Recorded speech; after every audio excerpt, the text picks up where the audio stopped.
रामधारी सिंह दिनकर जी को पढ़ा। मैं बचपन से, मैं 4.5 साल का था तब मुझे बोर्डिंग में डाल दिया गया, 4.5 साल, और तब से बोर्डिंग में रहा। वहां पर हिंदू मुसलमान सब इकट्ठे रहते थे, ईसाई को नहीं लगता, मस्जिद में हो जाते थे, मंदिर में हम लोग जाते थे, साथ खेलते थे, साथ खाते थे। मुझे बात समझ में कुछ आई नहीं भी है, इतने मुसलमानों के खिलाफ क्यों है। मेरे बच्चे दोस्त हैं, साथ साथ हॉकी खेलते थे, क्रिकेट खेलते थे, स्कूल में साथ पढ़ते थे, करते थे, तो मुझे बात समझ में नहीं आई। फिर मैंने गांधी जी को पढ़ा और गांधी जी की क्यों हत्या हुई जानकारी जी मुझे थोड़ी बहुत थी। नाथूराम गोडसे ने हत्या की थी, क्यों की थी? क्योंकि वो उन्हें हिंदू विरोधी मानते हैं, जबकि वो सनातन धर्म के पालन करने वाले हैं। और सनातन धर्म क्या है? जैसा कि हमारे परिवार जी ने कहा, सनातन धर्म अद्वैत शंकराचार्य जी का वही है जो सभी धर्मों का सम्मान करे, वही धर्म है। जो सभी धर्मों का सम्मान करे हुए अद्वैत है। और यही आदि शंकराचार्य जी ने आज से 2500 साल पहले संदेश दिया था कि वही सनातन धर्म है और वही अद्वैत हमारा है, वो है सर्वधर्म संभाव और पूरा विश्व के कुटुंब। धार्मिक आयोजन होता है, उस धार्मिक आयोजन में शांति पाठ होता है कि नहीं होता? कोई पंडित जी है या जो शांति पाठ करना जानते हो? विष्णु तिवारी को तो मालूम हो गई मुझे बात यही है, शांति पाठ होता है, नारे हम सब लोग लगाते हैं, धर्म की अधर्म का प्राणियों में और विश्व का, यही सनातन धर्म है कि नहीं है? और यही जैन धर्म है, यही बुद्ध धर्म है, यही इस्लाम है और यही सनातन है।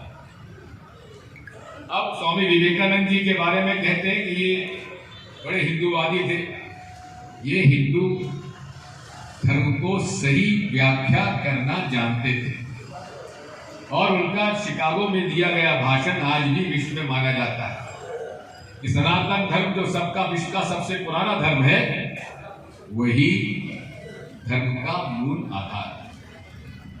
और चूंकि मुझ पर बार बार आरोप लगता रहा, दिग्विजय सिंह हिंदू विरोधी है, मुस्लिम परस्त है, ईसाई परस्त है, अधार्मिक है, तो मैंने सभी ग्रंथों को पढ़ा। मैंने गीता जी के 4 इंटरप्रिटेशन अलग अलग पढ़े, कुरान के 2 इंटरप्रिटेशन अलग अलग पढ़े, बाइबल न्यू टेस्टामेंट और ओल्ड टेस्टामेंट पढ़े, गुरु ग्रंथ साहब पढ़ा। हमारे जैन समाज में अलग अलग समय हमें जो छोटी छोटी किताबें दी जाती हैं मैंने पढ़ी। हमारी तो टीवी शो आता है, तू देखता है, तू पढ़ता कहाँ है? तो बात वही है। तो मूल बात यह है कि स्वामी विवेकानंद ने क्या व्याख्या की थी धर्म का। सनातन धर्म जो है और धर्म जो है वो ये है, उसका 3 स्वरूप होते हैं। पहला स्वरूप है कि उसका मूल संदेश क्या है। उसका मूल संदेश है इंसानियत, अच्छा नागरिक होना ही हर धर्म का संदेश। उसके बाद हर धर्म दूसरे धर्म को बुरा करके कह के अपने धर्म को बड़ा करने के लिए वो अलग अलग तरीके से अपने गाथाएं बताती हैं।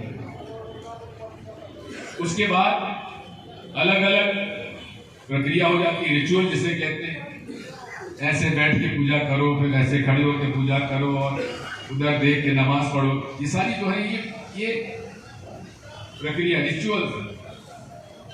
भगवान बुद्ध ने तो ये कह दिया था कि ये सब चीजें बेकार हैं,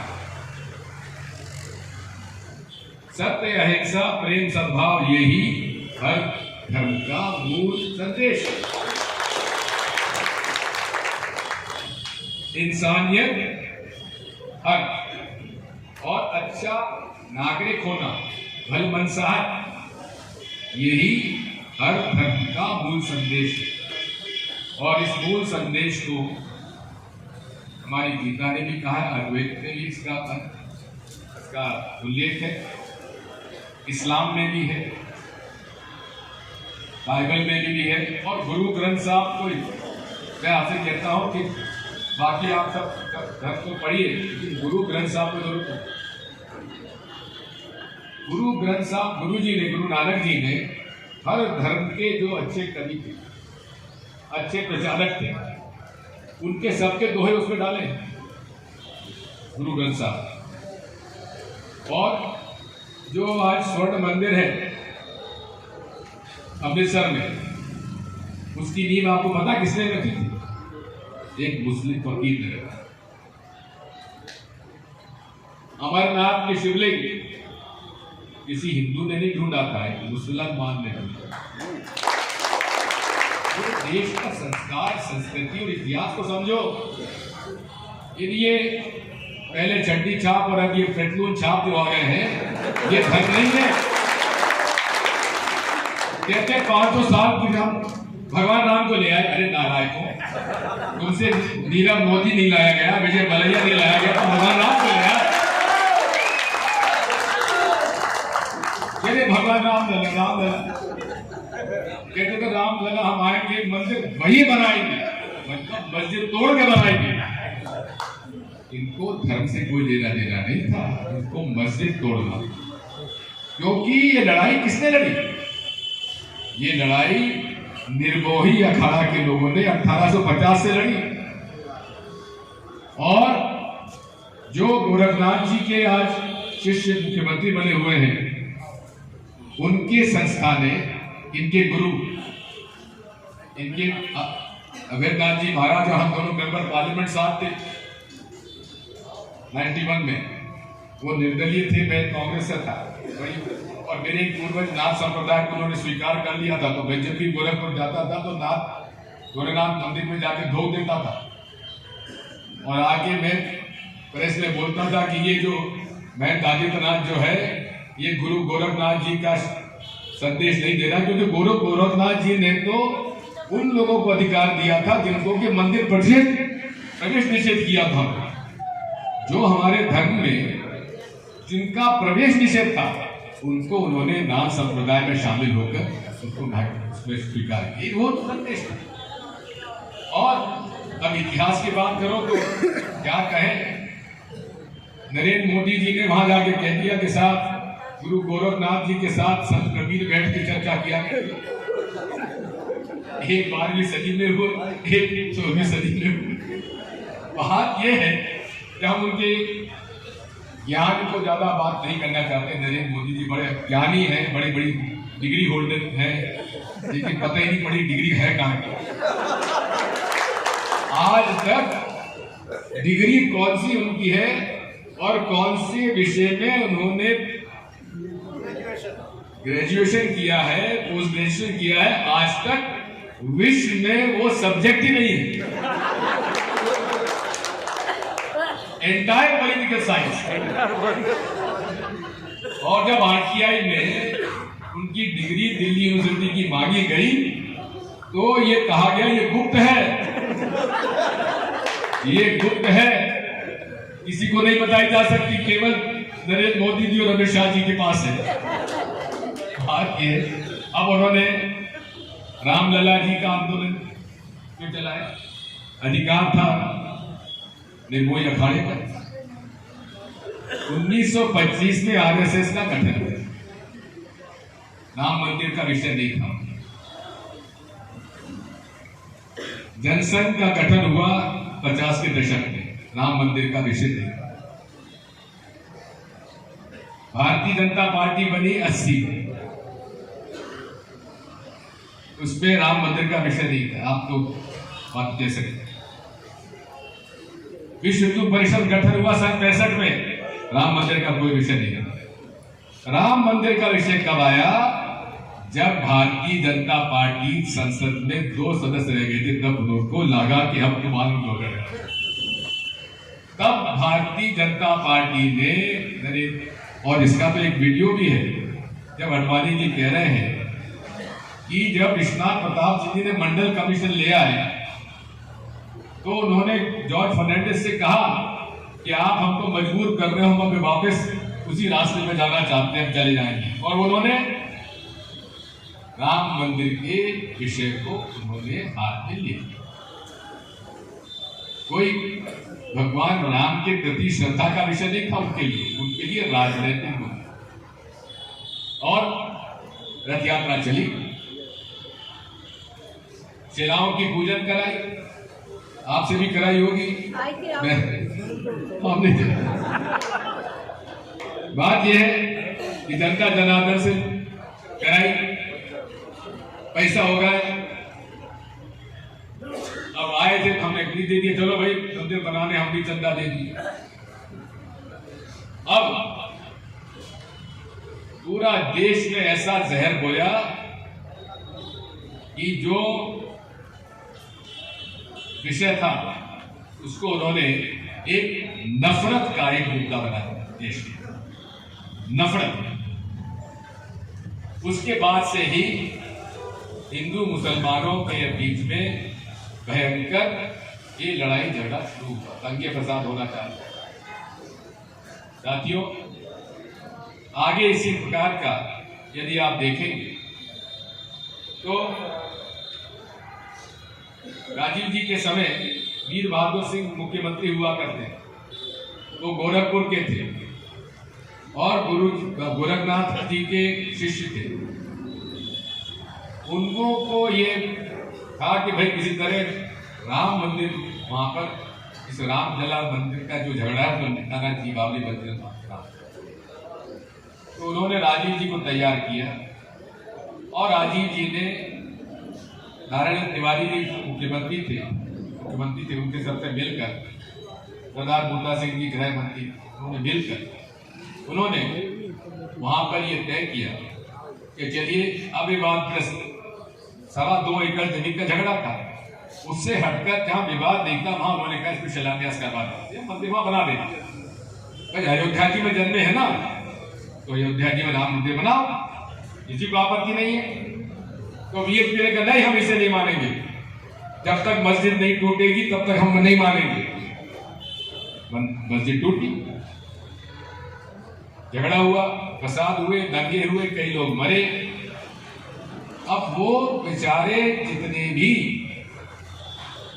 जो राम मंदिर बनवाने के लिए, मस्जिद तोड़ने के लिए गए थे, कोठारी बंधु बेचारे दोनों भाई मारे गए। उस परिवार को आज तक कोई ने सम्मान नहीं दिया है, संगियों ने पहन तो बदबूर वाले। जितने लोग मरे फायरिंग में, एक का भी सम्मान। ये लोग किसी के सगे नहीं, मैं बता देता हूं। मुझसे क्यों नफरत करते हैं कि मैं इनको घास नहीं डालता।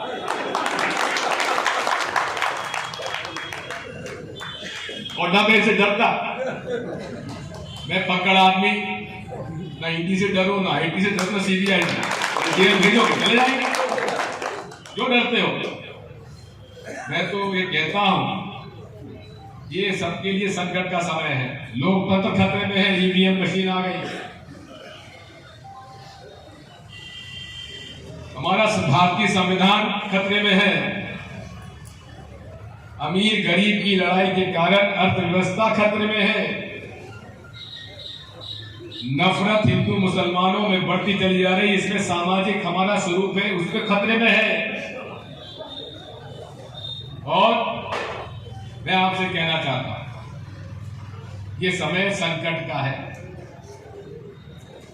जो लोग डरते हैं, यार महाराज चले गया, उनको क्या डर था? बड़े बड़े कांग्रेस के लीडर चले गए। इसलिए मुझे कबीर का मत दोहा याद आता है। कबीरा खड़ा बाजार में ले मुट्ठी हाथ, जो घर फूके आप लो चले हमारे यहाँ जितने बैठे हो तुम सहमत हो तो हाथ उठा दो।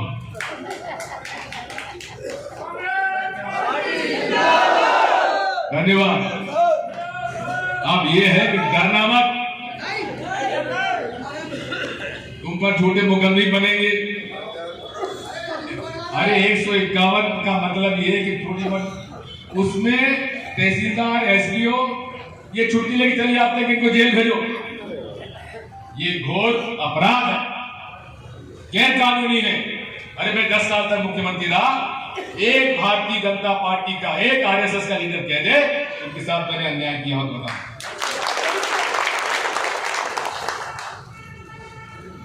एक बार जो मुख्यमंत्री की कुर्सी पर बैठ जाता है वो किसी शपथ लेता है, किसी शपथ लेता है संविधान की, वो शपथ लेता है न्याय की। और जो संविधान का पालन ना करे वो ईश्वर को भी धोखा देता है। मैं आपसे कहना चाहता हूं, यहां का मंत्री थे जिनको ऋषि ने हराया, उनको कौन नहीं जानता? मैं उनको दादा को भी जानता था, उनके पिता को भी जानता था, इनको भी जानता हूं। क्या नहीं किया उन्होंने? पंचायत बेच खाई पूरी। रेट लगी थी 15%, 20%, 25% की। साथियों, मामा क्या था इनके पास? आज पता लगा लो दुबई में कितनी संपत्ति इनके पास है।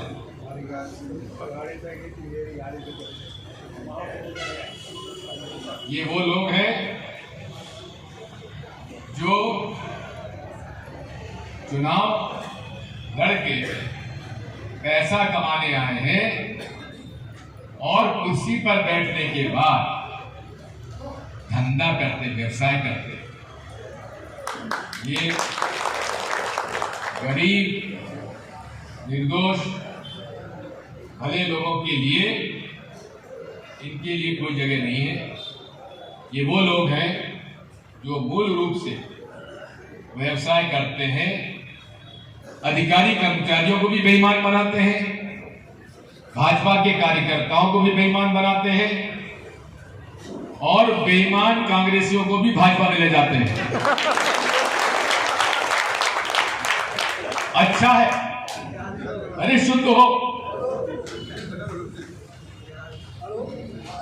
इसलिए साथियों, थोड़े दिनों में ये आए थे कांग्रेस मुक्त भारत बनाने के लिए, लेकिन अब ये भाजपा क्या हो गई है?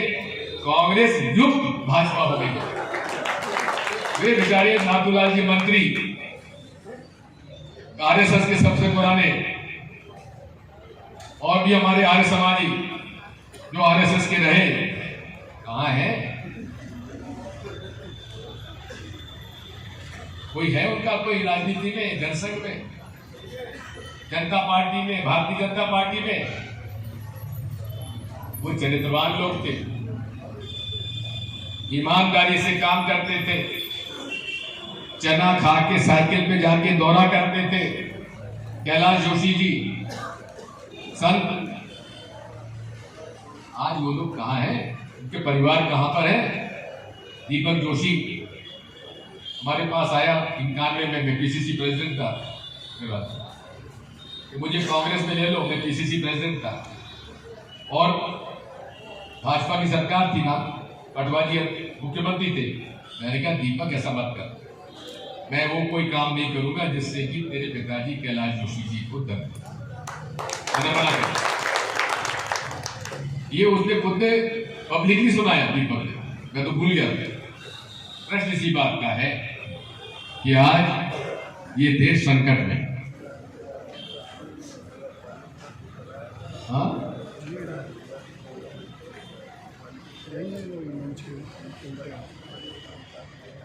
अब वो तो ऐसी लिस्ट तो मेरे पास बहुत लंबी है। जब मैं बताऊं आपको, जब इमरजेंसी लगी तो सब जनसंघ के लोगों को जेल भेजा जा रहा था। मैं नया नया उसमें कांग्रेस में था, सब 71 में मैंने कांग्रेस ज्वाइन कर ली थी।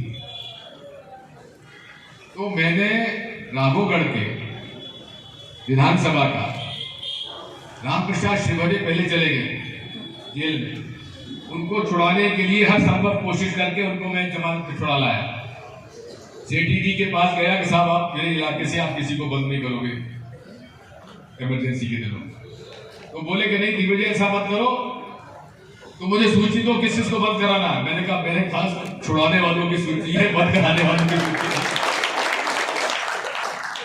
यही तो समाज सेवा है, यही राजनीति है। द्वेष, भावना, नफरत ये राजनीति नहीं है, ये कुटिलता है, ये धोखा है, ये इस देश में अशांति फैलाने का एक माध्यम है, कुर्सी हथियाने का माध्यम है। जितने भी ये डिक्टेटर होते हैं ना, हिटलर से लेकर मुसोलिनी और जितने भी डिक्टेटर होते हैं, वो सबसे पहले ये तय करते हैं कि ये समूह जो है ना, इसको जब तक हम देश का दुश्मन साबित नहीं करेंगे तब तक हमें सफलता नहीं मिलेगी। हिटलर ने यहूदियों को कहा कि ये देश के दुश्मन हैं, तुमको ठगते हैं, इसलिए इनका विरोध करो। और पूरा जो हिटलर शाही का मतलब क्या था, लाखों यहूदियों को उन्होंने जिंदा मरवा दिया। आज उसी तरह से आरएसएस ने उनसे शिक्षा दीक्षा ली, मुंजे जी वगैरह जाके मुसोलिनी से मिलके आए थे, और इन्होंने तय किया कि जब तक हिंदुस्तान में मुसलमानों को देशद्रोही तय नहीं करोगे तब तक आरएसएस सफल नहीं होगा। उनको उनके पक्ष में जो बोलेगा वो देशद्रोही। अरे हम उस समूह को जिसने आजादी की लड़ाई में फंदे चूमे हो आजादी के लिए, एक तरफ शहीद भगत सिंह, दूसरे अशफाकुल्लाह, दोनों ने कहा था हम लोग मरने पीटने के तैयार हैं। ये वो देश है, आजादी की लड़ाई में हिंदुओं और मुसलमानों ने मिलकर काम किया, सिख और ईसाइयों ने सबने मिलकर इस देश में आजादी दिलाई। और यही और इसीलिए अंग्रेज लोगों ने घबराकर इस देश में हिंदू और मुसलमानों के अंदर झगड़ा कराने का एक रणनीति तय करी, फूट डालो और राज करो। ये ब्रिटिश हुकूमत का एक राजनीतिक हथियार था, और उसी कारण उन्होंने मुस्लिम लीग का गठन करवाया, जमात इस्लामी का गठन करवाया, आरएसएस और विश्व हिंदू परिषद का उन्होंने हिंदू महासभा का उन्होंने गठन करा, ताकि हिंदू और मुसलमान आपस में लड़ते रहे। ये उनकी रणनीति थी, और इसीलिए मुस्लिम लीग ने जिन्ना साहब के बाद उन्होंने कभी भी अंग्रेजों के खिलाफ आंदोलन नहीं किया। जमात इस्लामी ने खिलाफ हमने किया, जमात उलमा ने किया। मदनी साहब जेल गए, मदनी साहब के फैमिली, सावरकर साहब जी के साथ काला पानी में थे वो लोग। सावरकर जी ने माफी मांगी, उन्होंने माफी नहीं मांगी। बात यही है कि ये देश सबका है, और यही भारतीय संविधान में हमारा ये उद्देश्य है। इसलिए साथियों, आज डरने घबराने की जरूरत नहीं है, आप और हम सब सही रास्ते पर हैं। अंग्रेज चले गए, औलाद छोड़ गए। पहले लड़े थे गोरों से,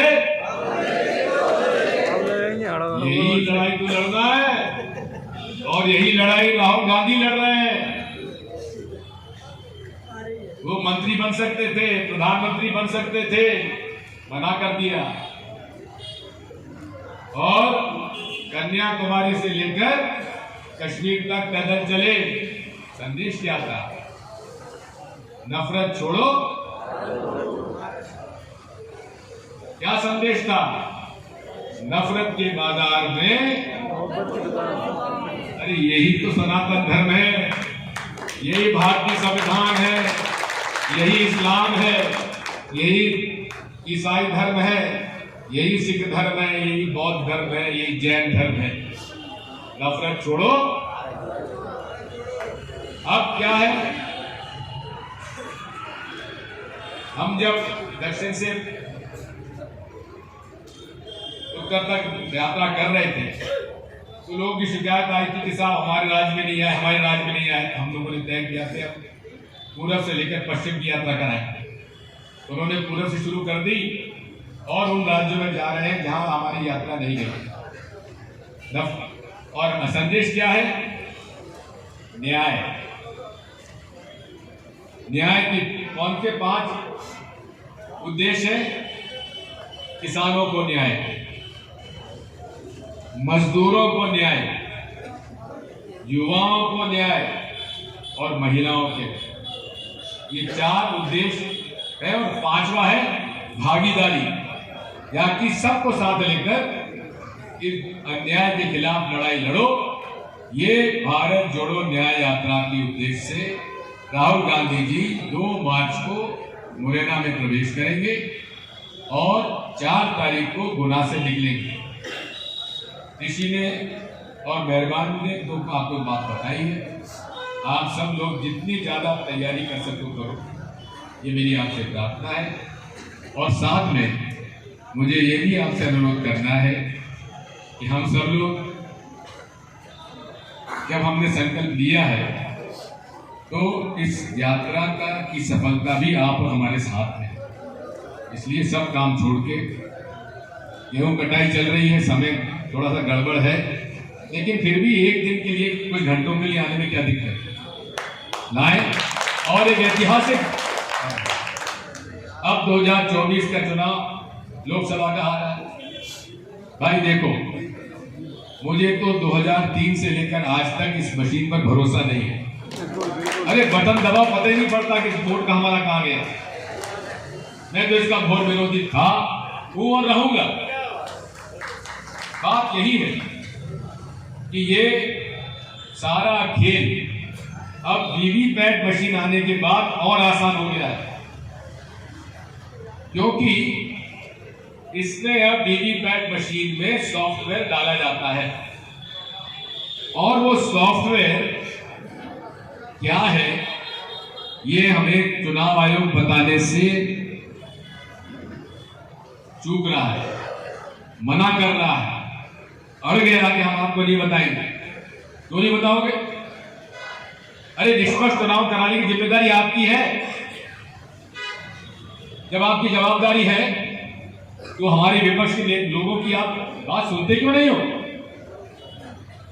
इस देश के कम से कम 6000 रिटायर्ड जजेस, retired IAS, IPS, IFS, professor, computer scientist, civil society activist, 6000 लोगों ने दस्तखत करके दिए हैं।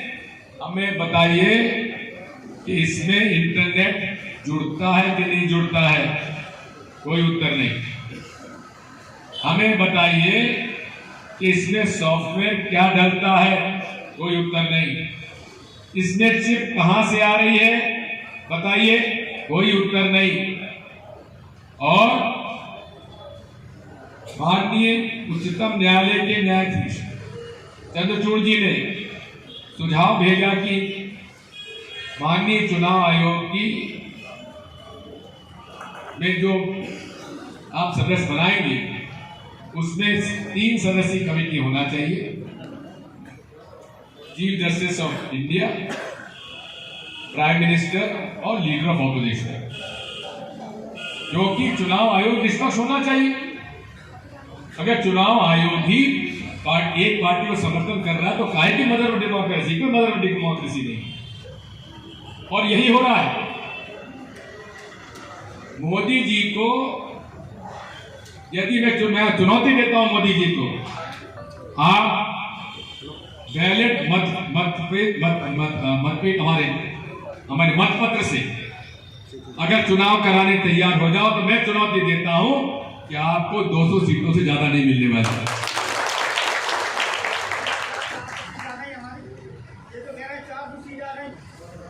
अरे उनकी सीट नहीं आएगी, ईवीएम की आएगी, ईवीएम मशीन की आएगी। इसीलिए तो उसको किसी की परवाह नहीं है। महंगाई बढ़ती जाए, किसान लुटते जाए, लाठी खाते जाए, गरीब गुरबा की जमीन छीनी जाए, गरीब गुरबा लट को घेर कर घात करो, कुछ फर्क नहीं पड़ रहा है। यहाँ किसान परेशान हो रहा, वो जा रहा प्रधानमंत्री कतार में घूम रहा। बात यही है, आज लड़ाई हमारी ईवीएम के खिलाफ है और हम मांग करते हैं कि आप मतदान कराओ तो मतपत्र से कराओ। अरे पतो तो पड़े कि हमारा वोट कहां जा रहा है। जिसे जो वोट देना दो, गुप्त रखो, मत पेटी में डालो, ठप्पा लगाओ डालो।